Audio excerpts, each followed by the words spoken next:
तो आज इस वीडियो में हम लोग सीखेंगे पेज नंबर 1.9 संदीप गर्ग, है ना।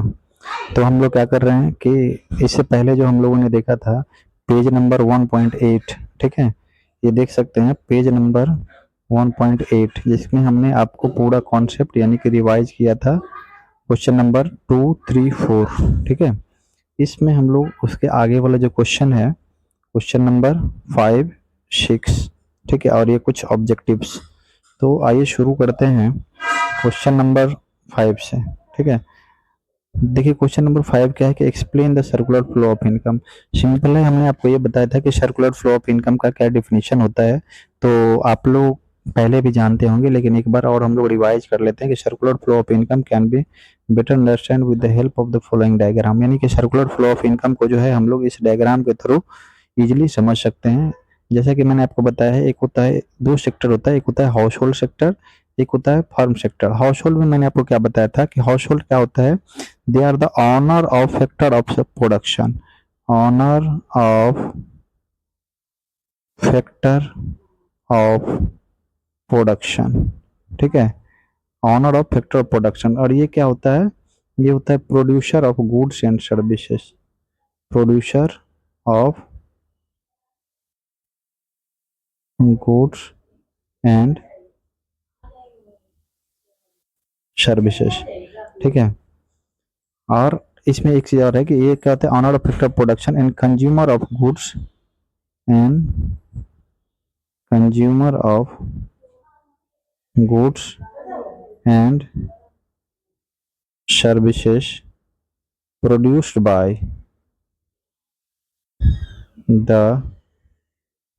फर्म, ठीक है। हाउस होल्ड क्या होता है, owner of factor of production and consumer of goods and services. मतलब ये ऑनर होता है, मतलब यही काम करता है फर्म में, है ना, यही काम करता है या करवाता है, ठीक है। तो ऑनर होता है फैक्टर ऑफ प्रोडक्शन का, और कंज्यूमर होता है जो भी गुड्स एंड सर्विसेज प्रोड्यूस किया जाता है कहाँ पे, फर्म में। तो ये आपको हाउस होल्ड का मीनिंग समझ में आ गया। फर्म क्या होता है, producer of goods and services, है ना, एंड सेल देम टू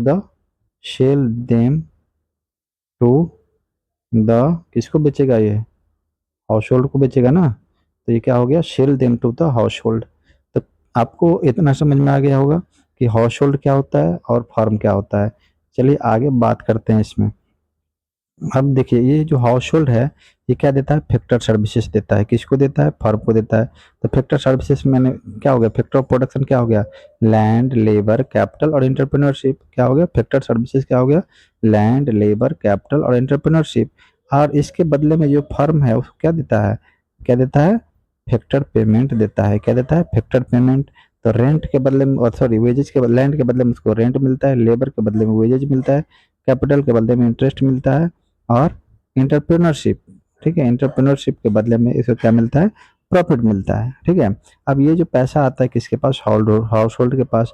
अब इन पैसे को क्या बोलते हैं, फैक्टर पेमेंट बोलते हैं। और ये जो फैक्टर पेमेंट आता है उसको क्या करता है, तो ये खर्च करता है। क्या करता है, खर्च करता है। खर्च करता है मतलब कंजम्पशन एक्सपेंडिचर करता है। कैसे, to purchase the goods and services which is produced by firm, है ना। तो इसके बदले में फिर इसको क्या देता है, ये गुड्स एंड सर्विसेज देता है, और पैसा घूम फिर के यहीं पे आ जाता है। समझ गए। तो आपको ये समझ में आ गया कि पैसे का जो सर्कुलेशन होता है ये कैसे होता है, हाउस होल्ड से फर्म के बीच में, ठीक है। तो इसको सेम चीज दिया हुआ है, इसको एक बार देख लेते हैं कि सेम चीज वही है कि income are the first generation of the in the production unit. अब ये जो इनकम जो है फर्स्ट क्या है, जनरेशन है प्रोडक्शन यूनिट का, ठीक है, ठीक है। और due to the joint effort of factor owners, और ये जो फैक्टर ऑनर्स होता है कौन होता है, हाउस होल्ड होता है, ठीक है। These incomes are contributed to the factor owners who are them spent on the income on a purchase of goods and services produced by this firm, and these make the circular flow of income। और ये जो circulation हमेशा होते रहता है,